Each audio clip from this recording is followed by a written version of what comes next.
Hi, I'm Arthur, and today we're going to talk about a heavy topic, transitioning when you have a reluctant partner, and how transition can affect relationships. So, I have the Trans Hope Google form where people can submit questions or issues that they're hoping for hope on, because I really like to use this channel to talk about positivity and to offer hope. And there was someone who wrote, I think, a very beautiful submission, and so I want to read aloud parts of what he wrote, and the whole thing I'm going to link in the YouTube description box as well. And I want to use that as a jumping off point to talk about the issue more broadly about how does transition affect relationships and how people might come in and out of your life at different points in time. Okay, so he writes, I came out to my partner a few years ago, and although he was phenomenally supportive in some aspects, he had a lot else going on to occupy his emotional headspace and wasn't ready for me to publicly identify as a man and to redefine himself as gay. So I held off on medical transition. We'd been together nearly 9 years, and as impatient as I was getting with it never being the right time to progress things, I knew he means everything to me, and I'd rather wait decades than lose him as a partner. But one day, he suddenly died from an undiagnosed heart problem. With someone so important to me on the other side, as it were, I intend to live my life on the assumption he might still exist and I might get to see him again. It is in itself very much a hope rather than a belief, but I wonder if you have any wisdom to apply to how I can have hope that he loves me for who I am and wouldn't disapprove of my transition now that his body is just ash anyways. I've been on T for 5 weeks now, and whilst I have no doubt that I'm trans, I feel immense guilt with everything that goes well because I know it's only because he died. Obviously, one can't ask dead people how they feel about things, so I just have to hope that if he still exists, then he knows how much I love him, and he still loves me, but it's a significant and difficult thing a difficult hope to cultivate. So, to state the obvious, no person except this one guy can know what it's like to live in his shoes. This is like a deeply difficult and sad situation. I nevertheless wanted to use as a jumping off point because I think that it exemplifies this problem that I think a lot of us feel, which is that we love someone really deeply, and the relationship is earnestly like one full of love. It's not some sort of made up sort of post on Reddit about my straight boyfriend will only call me she and says that he loves my breasts. It's like two real people. It's not a caricature of a person. It's someone that loves you and is struggling for some reason to watch you transition. And that happens all the time. Obviously, obviously no person is totally equipped to offer this person a solution, but he's asked for hope, and so I'm here to talk about it. And I hope that what I say will be relevant to him if he's watching it, but also to you guys broadly. So I can talk about my own experience, and then I can talk about how I think my experience generalizes to this situation or these sorts of situations in general. I had one very serious relationship before I transitioned. I had a few relationships, but one that was very serious to me. And I was dating this person before I realized I was trans, when I realized I was trans but hadn't yet transitioned, and at the start of my transition. Transition put an immense strain on our relationship. I remember vividly, when I met him, I had long blonde hair. That was like a whole thing. When I was a woman, I would dye my hair blonde, I would wear a lot of makeup. I was really doing like the woman thing full on. And I felt uncomfortable with that, and it was obvious to him, right? And so he was one of the people that supported me in my decision to cut off my hair and to start to present more masculinely. And so I did that the summer after my junior year in college. I cut off my hair. It was very sweet. It was my parents' birthday gift to me, was that they paid for me to go to a salon to cut off my hair. So I did that, and I went off to the summer internship where it was this first time to like reinvent myself. And so I brought a mix of women's and men's clothing, and I just only wore the men's clothing. And I was like really properly like masculine for the first time. And I wasn't at that point, I like started to realize that summer that I was trans, that I wanted to transition. But at first it was really just this time where I got to actually play with masculinity and what that felt like and like realized I liked it. And so when I returned, and I did that all distinctly from him. We obviously would call, we would message, but we were in a long distance relationship that summer. And at that point we'd been together for like a year or so. So it was, it was a serious relationship. And I came back to campus, and I was so excited for him to see this version of me that I had cultivated. I was like really happy, and I knew, because we called, I knew I knew he wanted that for me too. He loved me. He was excited that I was happy. And he was pansexual, so I had a lot of hope that I was like, okay, he always had thought maybe he would date a guy, and he thought he was dating a girl, but now he's not, and that's okay because he'd always been prepared for this. And, so unlike this person, I think there was less of the issue of like, is he gonna have to redefine himself? And so that gave me this confidence. I was like, oh, like, it's gonna be easy because he's already pan. Like, I won the jackpot. Like, I'm with a queer boyfriend, a queer partner. So I return to campus. I see him, and he almost doesn't like recognize me when we're meeting up for the first time on the streets, because I have short brown hair and I used to have long blonde hair, and I'm wearing my little boyish outfit, and we embrace. And then later that night we went back to his place, and we went to have sex for the first time since I'd masculinized myself, and he had a panic attack basically immediately, and we had to stop.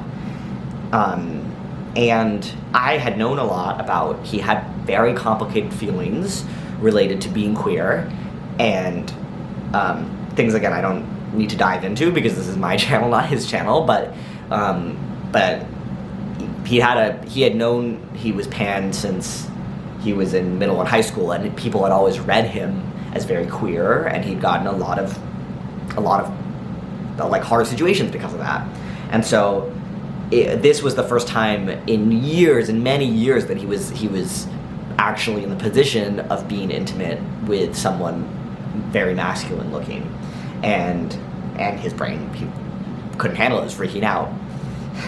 And I think that was like foreshadowing of what was to come, which is that it was an immense difference to have been seen as a man and a woman, and to now be seen as, at times I looked like a lesbian, at times I looked like a small child, at times I looked like a young guy, at times I looked like some people might read me as a trans person, and all of those things, however we got read, was super, super, super different.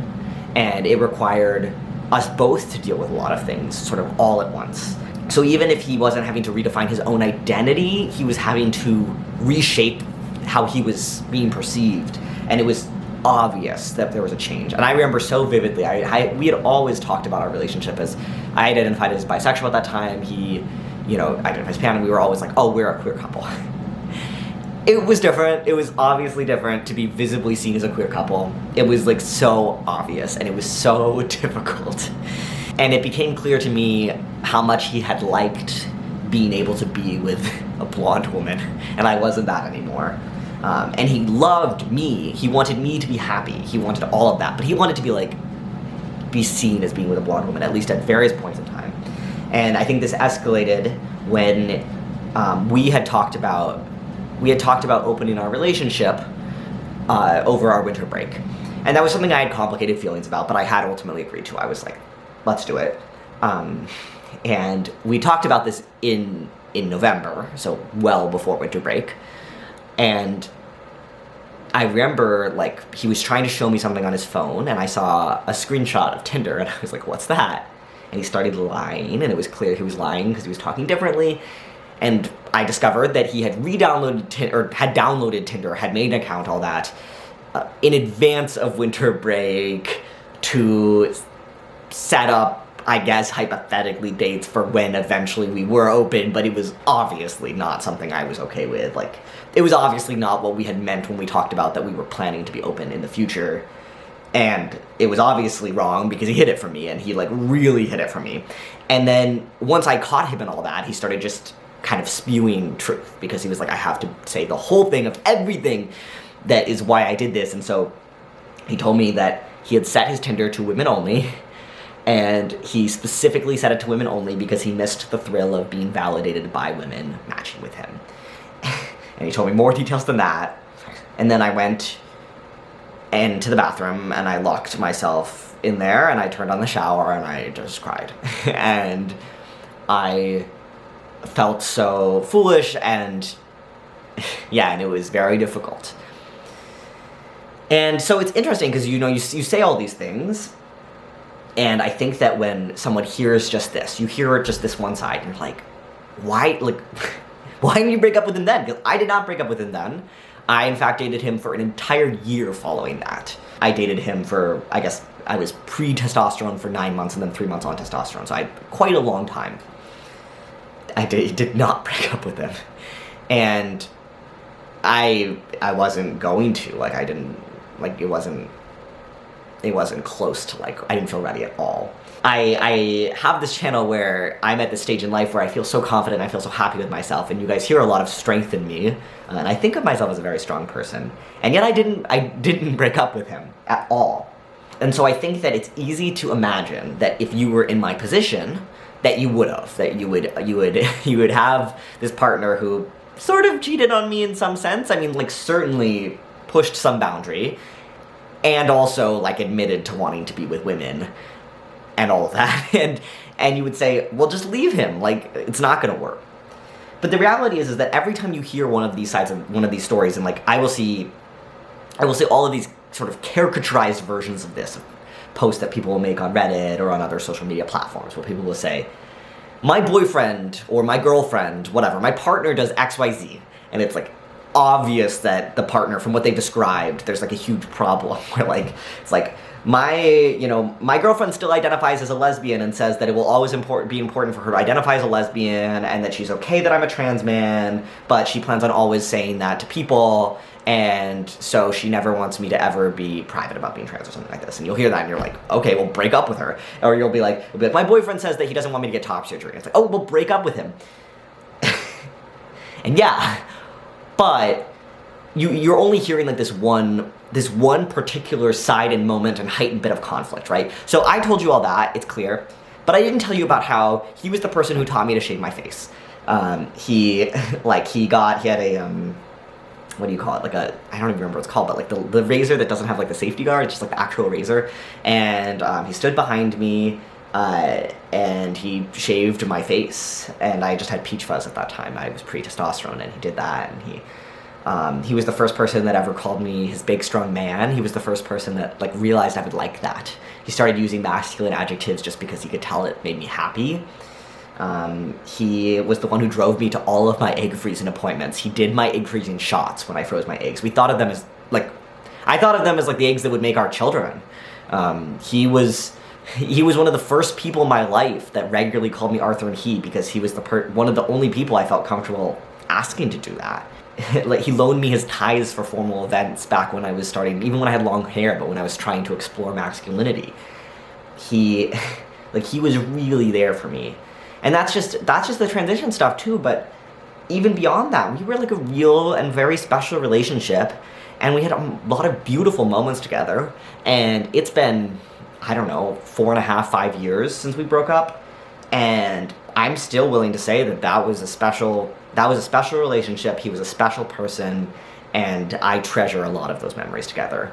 And so, yeah, like, I am immensely happy that we broke up, but it's not so simple as being like, yeah, your partner's struggling with transition, so duh, end it.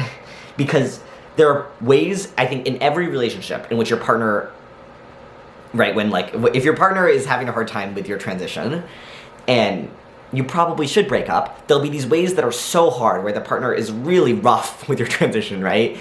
And then there'll be these beautiful moments where you're like, maybe this will work, and where they're supportive in ways you couldn't even imagine. And so it's really hard because you have to sit with both of those things at once, that like, your partner feels extremely supportive and extremely unsupportive, and you love them, but like, it's a hard time. And I also think that the other thing that makes this really difficult is that you're also sitting with your own feelings about this, right? Like, I was not a perfect partner to my ex. There were lots of ways in which I could have been better, and in which I could have worked on myself, and ways in which I think I am a much better boyfriend in my current relationship than I ever was then. And so I think that you, in your own relationship, you see yourself making mistakes, and you think, hey, maybe I can fix this. If I just get like better, if I stop lashing out, if I stop being resentful, if I stop, if I remember things better, if I ask them more questions, if I do X, Y, Z, our relationship will improve. I can do it. I can fix it. And so it's never as black and white as you would think, I think, as an outsider. And so, all that to say, it's hard. You love them. It's real. And probably life will get better if you are willing to take that leap and try to move on. Which I know is very difficult to say. And I think that's the fact that this is true, right? Like, your life probably will get better if you just leave that person and move on. is also part of what makes this so hard. Transition, the start of it, is really difficult, but there's this really obvious, like, light at the end of the tunnel. Like, things are gonna get awesome for you. I think about this all the time. Like, my ex and I were both in a really hard situations. He had a lot of difficult stuff going on. I had difficult stuff going on. My difficult stuff was gender dysphoria and was that I was trans. And my difficult stuff got fixed, well, through therapy, through a lot of hard work, and also through, like, taking a testosterone shot once a week. You know? Like, transition for a lot of people just does kind of work. And you just do come out on the other side, and it's like, whoa, life is awesome. And you're confronted with these new types of joy and happiness and beautiful things that you never would have experienced before. And so I think a lot of us sit with this feeling of guilt, and that was the part that I really resonated with in this person's submission, which, again, totally different situation than mine, obviously. And I don't want to claim that I've been through anything 1/50th as difficult as he has, but I knew when I was leaving my ex that life was about to get awesome for me, and I wasn't sure it was for him. And that made me feel sad and made me feel guilty, and I still struggle with those feelings sometimes. I will say, and I say this to my friends and to my current boyfriend and to my family, I'm not ashamed of it. I still love him. I will always love him. There are many relationships I've had where I said I love you to the person, and then we broke up, and then it was like, I don't know about that. This one person, I care about him, and I think about him on and off frequently. Like, I always hope he's doing okay, and I always worry about him. And I mean, you never know the path that life's going to take you on, but I would be surprised. I would honestly think that for the rest of my life, part of me would love him and hope he's doing okay. And sometimes I look around and I try to see how he's doing, and when I worry he isn't doing better, it makes me feel sad, and it makes me feel sad because I am, and because I know that the only reason I'm doing better is because, not the only reason, but I know that I couldn't be where I am right now, and I could not be living this joyful, truly fantastic life I am if he was in my life right now. And so I, like, immensely relate to that thing, that part of this person's submission where he talks about the guilt of, like, it's only possible because that person is not in your life anymore. And I guess what I have to say of the hope of it is that I think that something I used to believe often when I was younger is that what it means to get better from something, what it means to move on, what it means to grow, means that eventually that feeling is gone. Like, if you guys know about how, well, many of you know that I used to worry a lot about the idea of detransition, and I had this compulsive fear around it and this compulsive anxiety. And I knew at one point I was like, I want to get better from that. I want to get better from the compulsive research. I want to whatever. And the reality of it is that what getting better means, it doesn't mean that, like, you never think about it, and it doesn't mean that everything is clear and obvious and it's gone. It means that it just doesn't bother you that much. Like, sometimes I think about the idea of detransition. I know people who've detransitioned, and it scares me. I'm like, oh God, I don't want to detransition.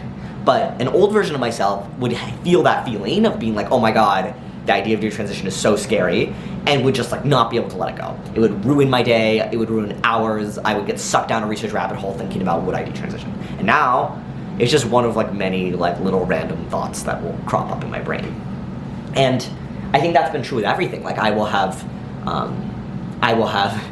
embarrassing situations, I'll never forget them. Times I did something wrong and I'm ashamed about it, I'll never stop feeling ashamed. And love that I felt for people, I don't expect to stop feeling it. Caring for people that are no longer in my life, I don't expect to stop caring for those people. I just don't feel distressed anymore. So the thoughts, the emotions don't necessarily go away, they just become quieter, and they become something that you live with and part of who you are. And so I think that you can continue, like, your joy of the fact that your transition is beginning, and the fact that this person isn't in your life anymore, you can still love them, and nothing is out, like, no one will ever make you stop loving them, and the fact that they aren't currently in your life for one reason or another doesn't mean you need to forget them, and it doesn't mean you will. I think most of the time you won't. It just eventually, I think, becomes part of, like, the joy and beauty of your life. I think of myself as, like less of an individual these days and more like a bunch of different experiences I've had, and a bunch of people who've loved me and people I've connected with, and even those people that I had like one conversation at one party with and it really meant something to me, like they're a part of me now and they'll always be a part of me and nothing can ever take that away from me.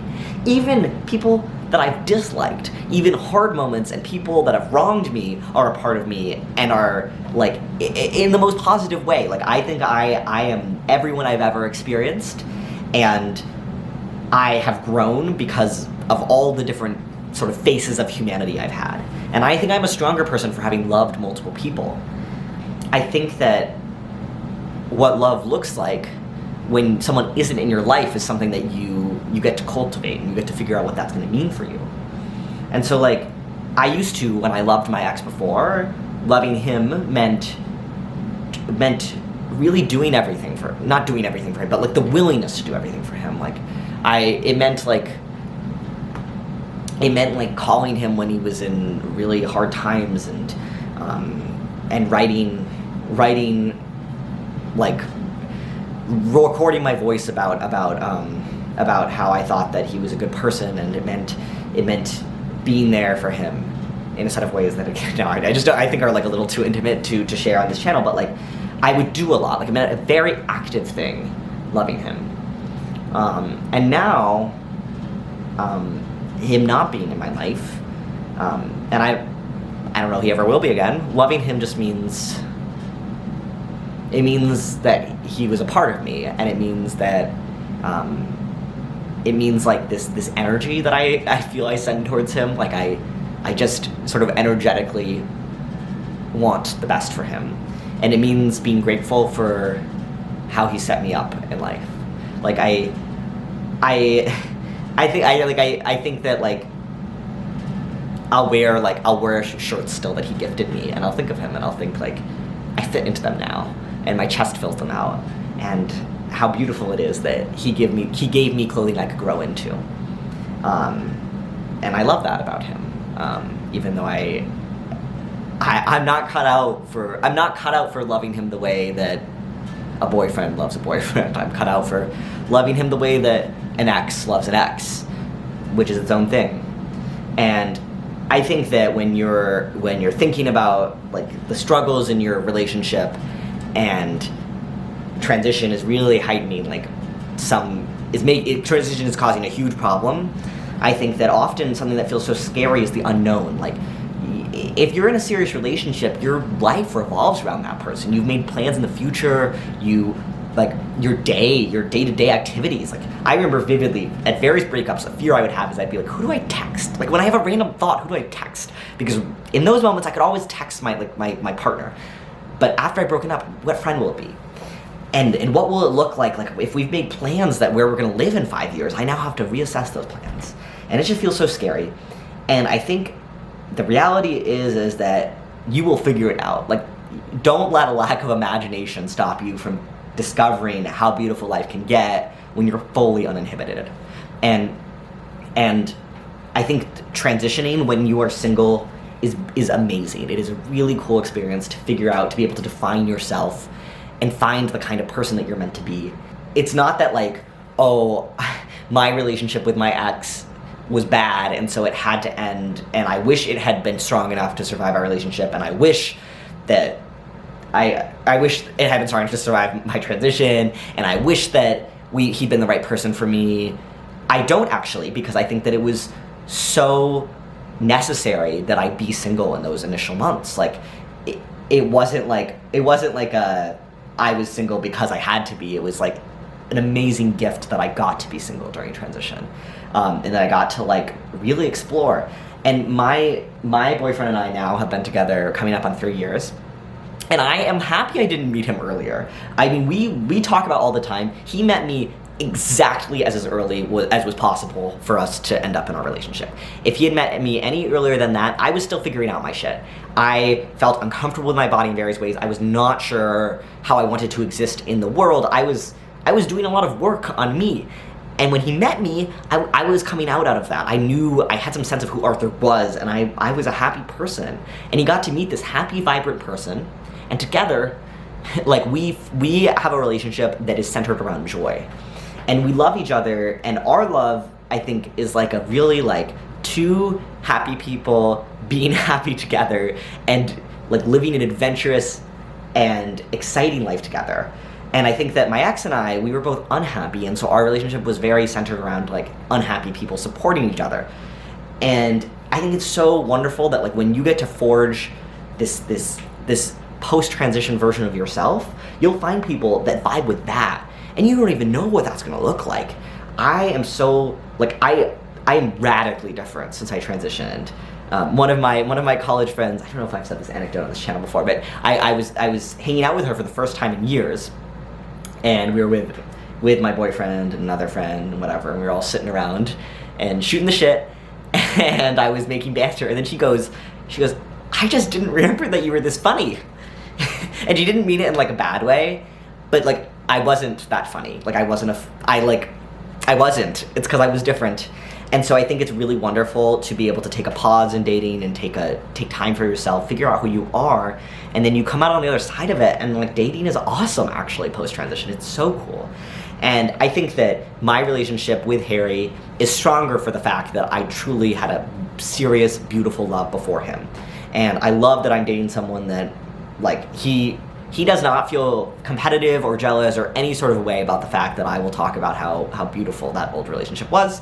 And it's because he knows, and I know, like, we were right for each other when we were right for each other, and then we really, really, really, really were not. And so I think that it can both be that everything you've experienced in your relationship is true. That person, you had a good reason for dating them. They were a wonderful person. And your life will get better when you leave them. Like, that all can be true. You don't need to like retroactively spin this narrative where they were an evil person who didn't, was unwilling to accept, like, no, they could be great, and it just sometimes doesn't work. And I think transition really is a moment that shapes a lot of relationships, and that doesn't need to be something you need to run from, because this moment of asking yourself, like, well, do I want a future with this person? I want to live authentically, I want to make these big leaps, and we love each other, but there's some problem, it's a near universal experience, and transition is a really specific moment of it. But you'll see, I have many friends who are not trans who have had similar moments of reckoning in their relationship. And I think it is a super powerful thing to be able to have all that and say, I will love you forever, and we cannot be in our lives anymore. And that you can, like, hold this hope that this person that you love will be in a good place, will be happy that you made this choice, will love you from afar, and will be proud of you for what you're doing, and you can have them not be in your life anymore. And so it's scary, it's hard, and you have a lot of beautiful connections ahead of you. I couldn't have even conceived of what my life looks like now like that. I just truly couldn't have. I couldn't have. And nothing, so lucky that I had that ex in my life and that he set me up for all of this. And I just, I love my boyfriend, and I am so, so, so happy that I get to date him, and that we get to be, delightfully in love together, and we just have nonstop fun together. And I think it is so cool to be able to find that kind of person. I'll show you guys it. We live together now, which has been amazing, and we've been going to a bunch of weddings, and we had both of our families actually over for Thanksgiving, which was also very sweet and felt very adult and was wonderful. And his mom printed out and framed a photo from one of the weddings.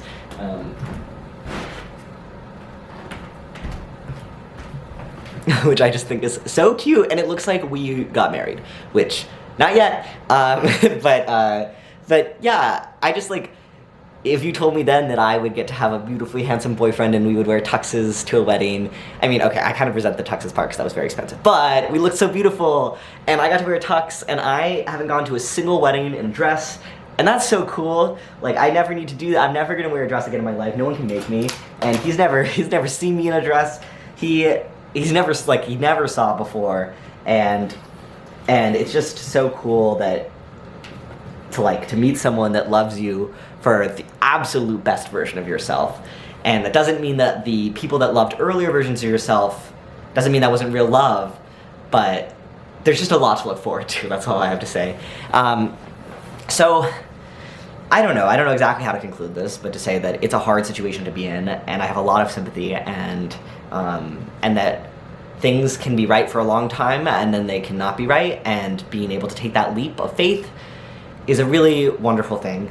And so if you're in that sort of situation, I just want to offer you the hope that you can continue loving people from afar, and they can love you from afar, and you can discover new wonderful joys of living a trans life.